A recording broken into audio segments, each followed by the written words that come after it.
Pria ini mencium aroma di tubuh gadis itu, dia menciumnya dari ujung rambut sampai ujung kaki, bahkan sampai ke rambutnya. Tapi mencium sebentar dia menemukan bahwa aroma itu sudah tidak ada lagi. Dia sangat menderita, dia ingin menyimpan aroma ini, jadi dia menjadi gila mencoba mempertahankan aroma ini. Namanya Jean Baptiste, dan dia lahir di bagian paling kotor dari pasar Paris, yang penuh dengan bau busuk. Ini adalah anak ke-13 wanita ini. Dia tidak mampu untuk membesarkannya, jadi Jean Baptiste mau tidak mau dibuang. Tapi untungnya, dia ditemukan dan dibesarkan di panti asuhan. Pada saat ini ada seorang anak laki-laki yang ingin membunuh Jean Baptiste. Tak disangka, Jean Baptiste baru saja lahir namun memegang erat jari yang penuh kuku kotornya. Dan Jean Baptiste benar-benar berbeda dari orang lain. Pada usia 5 tahun dia masih belum bisa bicara, hanya bisa berjalan kemana-mana. Entah itu kayu atau tikus mati, Jean Baptiste menciumnya dengan cermat. Dia memiliki bakat luar biasa akan bau, entah itu aroma atau bau busuk, dia ingat semuanya. Tapi pemilik panti asuhan itu bukan orang baik, dia hanya memanfaatkan anak untuk keuntungan. Ketika Jean Baptiste berusia 13 tahun, dia menjualnya ke penyamakan kulit. Jean Baptiste bekerja di sini selama 10 tahun, akhirnya kesempatan pergi ke Paris untuk mengantarkan barang. Di sini dia bisa mencium banyak aroma. Baginya, aroma baru ini adalah kekuatan pendorongnya untuk terus hidup. Jean Baptiste sekarang lupa untuk apa dia datang ke sini, tetapi mengikuti aromanya kemana-mana. Dia pergi ke toko parfum kecil yang terkenal di sana, mencium beberapa aroma aneh. Tiba-tiba aroma aneh menariknya. Jean Baptiste mengikuti aroma itu, dan menemukan bahwa itu adalah seorang gadis penjual buah-buahan. Aroma tubuh gadis itu dan bau buah bercampur menjadi satu, ada juga bau keringat.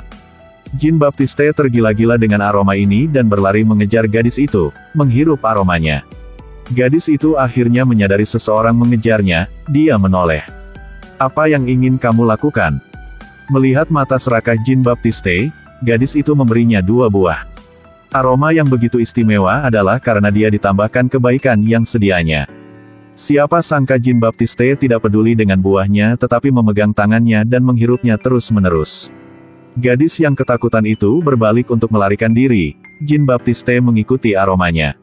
Meskipun gadis telah menghilang dari pandangan, dia mengandalkan indera penciumannya yang tajam untuk menemukan lokasinya. Dia diam-diam berdiri di belakang gadis itu, diam-diam menghirup aromanya untuk waktu yang lama. Ketika gadis itu tahu, dia langsung panik dan berteriak. Jean Baptiste segera menutup mulut gadis itu, takut ketahuan. Tapi dia tidak menyangka bahwa gadis itu ditutupi olehnya sampai mati. Jean Baptiste agak takut, dia dengan lembut membaringkannya di tanah. Awalnya berniat untuk segera melarikan diri, tetapi melihat tubuh gadis itu, dia tidak bisa menahan diri untuk tidak duduk dan membuka bajunya. Kemudian Jean Baptiste memulai perjalanan mesumnya sendiri. Dia mencium bau tubuh gadis itu dari ujung kepala sampai ujung kaki, bahkan rambutnya. Tapi dia tiba-tiba menemukan bahwa aroma itu telah menghilang. Jean Baptiste sangat sedih, dia juga mulai berpikir bagaimana menjaga aromanya selamanya. Karena dia keluar sendirian terlalu lama, setelah kembali ke bengkel Jean Baptiste dipukuli. Dia mulai berpikir tentang tujuan dan makna hidup. Keesokan harinya, Jean Baptiste mengantarkan barang kulit ke pabrik parfum. Ketika dia pergi ke ruang bawah tanah pemilik Giuseppe, segala macam aroma membuatnya merasa sangat puas. Dia mencium persis bau tubuh Giuseppe dan memintanya biarkan dia membuatkan parfum untuk sekali. Giuseppe merasa indera penciumannya sangat sensitif, jadi dia setuju. Tapi kemudian, Giuseppe melihat bahwa dia lakukan tanpa urutan, bahkan tidak mengetahui dosisnya. Giuseppe tercengang. "Hentikan, hentikan. Aku pasti gila membiarkanmu membuat parfum." Tapi dia tidak tahu ini adalah kemampuan alami Jean Baptiste. Giuseppe segera mengusir Jean Baptiste tetapi kemudian diam-diam mencium aroma yang dia buat. Dia benar-benar asyik, merasa bahwa dia sendiri seperti tersesat di taman bunga yang berwarna-warni, di sebelahnya gadis yang dia cintai ketika dia masih muda. Jean Baptiste tidak hanya menciptakan parfum paling harum di Paris, tetapi juga meningkatkan aromanya. Giuseppe menyukai aroma ini, dia segera pergi ke penyamakan kulit untuk membayar sejumlah besar uang untuk membeli Jean Baptiste. Karena dia tahu Jean Baptiste ahli dalam membuat wewangian. Dan Jean Baptiste tidak mengecewakannya, membantu karir Giuseppe berkembang. Dia adalah seorang pengemis yang bisa membuat parfum paling unik di dunia, metode persiapannya sangat unik. Dan bahan persiapannya juga unik. Jika Anda tidak menyaksikannya dengan mata kepala sendiri, Anda tidak akan menyangka ada cara pembuatan aroma seperti itu. Ketika Jean-Baptiste tiba di ruang bawah tanah Giuseppe, dia belajar cara membuat parfum. Ribuan bunga segar mengekstrak satu tetes parfum. Jadi, jangan keluh kenapa parfum mahal ya. Seiring berjalannya waktu, Jean-Baptiste bagi ekstraksi parfum, dia semakin mesum. Dia terus mencari setiap benda, besi, perunggu, kaca. Kamu gila, kamu bilang aku bisa mendapatkan aroma dari apa saja. Ya, itu mungkin, tetapi tidak semua benda memiliki aroma. Pada saat ini, Giuseppe tiba-tiba menemukan bahwa Jean-Baptiste telah melemparkan kucing ke dalam pot distilasi. Kamu tidak memiliki pengetahuan dasar, kamu tidak dapat mengekstrak aroma kucing sekaligus aroma tubuhmu. Tidak bisa, tentu saja tidak bisa.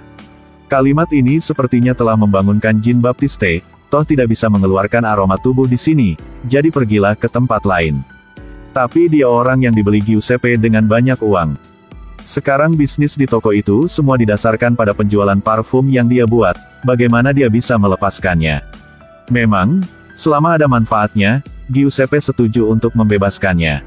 Setelah Jean-Baptiste meninggalkan buku catatan dengan resep lebih dari 100 parfum, dia juga melepaskannya. Tapi juga pada hari itu, Giuseppe tertidur dengan buku resepnya, dan dia tidak bangun lagi.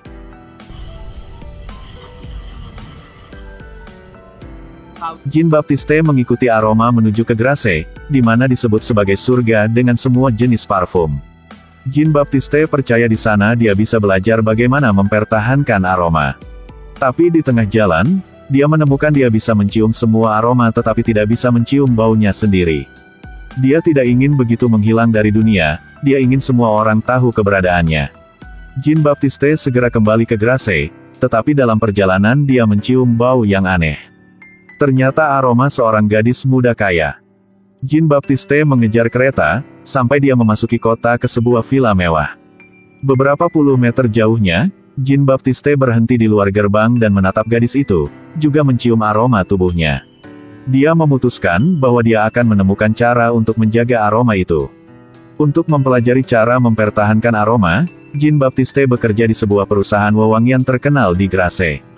Dia memanfaatkan ketidakhadiran orang, memasukkan tubuh gadis berusia 16 tahun ke dalam tangki minyak. Siapa bilang bau badan tidak bisa diciptakan? Dia tidak percaya. Tetapi pada saat ini seseorang di luar datang, dan Jean-Baptiste buru-buru menutupi tangki minyak dengan potongan kain. Ternyata yang mengantarkan bunga, dia datang lebih awal untuk mengantarkan bunga, dan berkeliling untuk melihat. Jean-Baptiste gemetar ketakutan, dan ketika dia hendak mengangkat potongan kain itu, bosnya datang. Mengapa menutupi tangki minyak? Atas kecurigaan mereka, Jean-Baptiste segera menjelaskan. Untuk mencegah kelopak bunga terkena sinar matahari, ini akan menjaga aroma lebih lama. Tapi dia cepat menemukan, cara ini juga tidak bisa mempertahankan aromanya. Jadi dia menemukan cara yang lebih baik.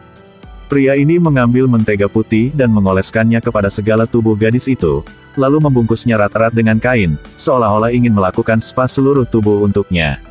Tapi gadis itu melihat pisau di kakinya dan sangat ketakutan.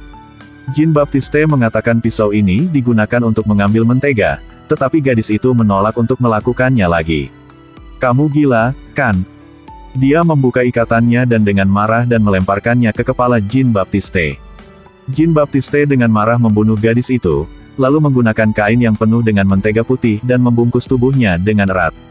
Dia juga memotong semua rambutnya dan membungkus kepalanya. Keesokan harinya, dia membuka kain itu, minyak di atasnya telah menyerap semua aroma di tubuh gadis itu. Jean-Baptiste menggunakan pisau untuk mengambil lapisan mentega itu, memasukkannya ke dalam panci, lalu menuangkan alkohol dan aduk rata. Diikuti dengan penyaringan dan penyulingan, dengan begitu Jean-Baptiste akhirnya memperoleh setetes parfum tubuh. Aroma ini bahkan dikenali anjing gadis itu, tapi belum cukup.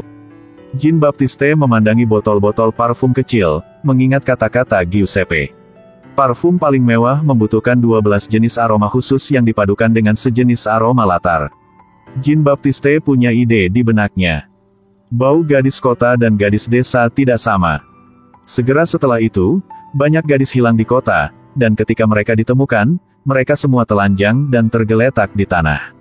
Orang kaya mulai takut, mereka takut hal seperti itu akan terjadi pada putri mereka. Jadi mereka mulai berjaga-jaga, pintu kamar terkunci. Namun meski begitu, masih banyak gadis yang dirugikan. Tidak hanya ditemukan di ladang bunga, tetapi juga ditemukan di dekat gerbang kota. Bahkan tempat suci seperti gereja tidak bisa dihindari. Petugas mulai mencari di mana-mana, dan kemudian menemukan rambut gadis-gadis di pabrik wewangian. Jadi mereka mengira pemilik pabrik adalah si pembunuh.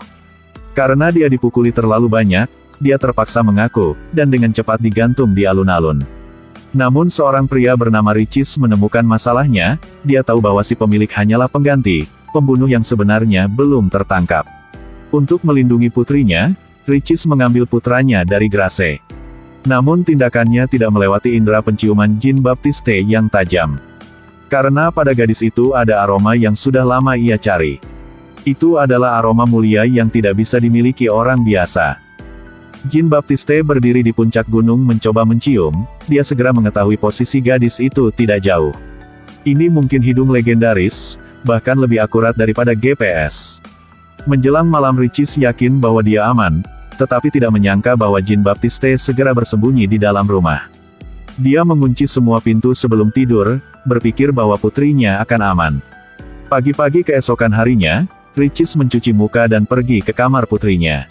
Ketika dia membuka pintu, kejadian di depan matanya yang mengejutkannya, putrinya sudah mati.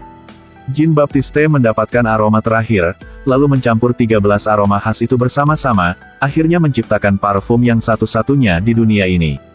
Tetapi pada saat itulah para prajurit menemukannya dan membawanya pergi.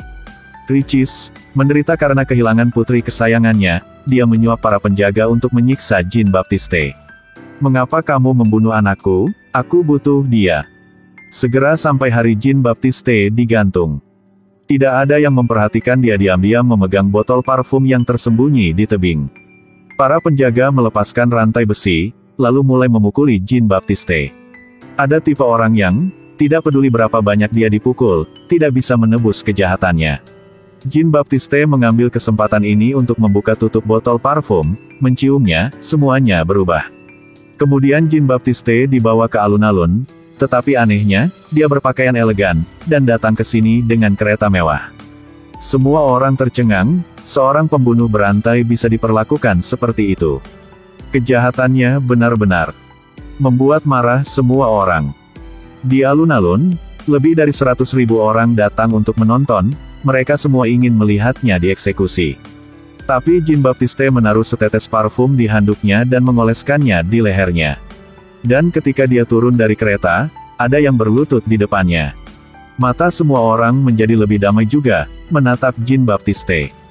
Bahkan Algojo berlutut di depannya dan berteriak bahwa dia tidak bersalah. Orang ini tidak bersalah. Pembunuhnya bukan dia, tidak mungkin. Dia tidak bersalah. Jean Baptiste melangkah maju, mengambil handuk yang dibasahi parfum, dan menepuknya beberapa kali. Mengikuti lengannya, semua orang jatuh cinta juga, sepertinya itu adalah berkat, dan dia sepertinya telah menjadi penyelamat. Semua orang mulai membungkuk di hadapan Jean Baptiste, ini mungkin parfum ilahi. Ketika Jean Baptiste merentangkan tangannya, semua orang juga meneteskan air mata. Jean Baptiste seperti dewa yang berdiri di antara orang-orang, tetapi ini hanya bagian pertama dari pengaruh parfum. Yang lain sangat kuat. Dia membuang handuknya, adegan ini membuat penonton tercengang. Pasti tidak ada yang berani membayangkan tentang adegan di mana ribuan orang melakukan hal yang malu ini. Tetapi Jean Baptiste tidak senang, meskipun dia membuat parfum kelas atas itu, tetapi gadis yang disukainya telah tidak ada lagi. Dia tidak bisa dicintai, dia juga tidak bisa mencintai. Jean Baptiste tiba-tiba merasa bahwa semuanya tidak ada artinya, indera penciumannya membawanya kembali ke tempat dia dilahirkan. Di pasar ikan yang penuh bau amis itu, ia melihat sekelompok pengemis. Jean Baptiste mengambil botol parfum dan menuangkannya ke tubuhnya, cahaya terang menyinari semua orang, juga menarik semua orang. Aromanya menyebar, para pengemis bergegas masuk, Semua orang mengatakan mereka mencintai Jean Baptiste, dengan gila bergegas merobek tubuhnya.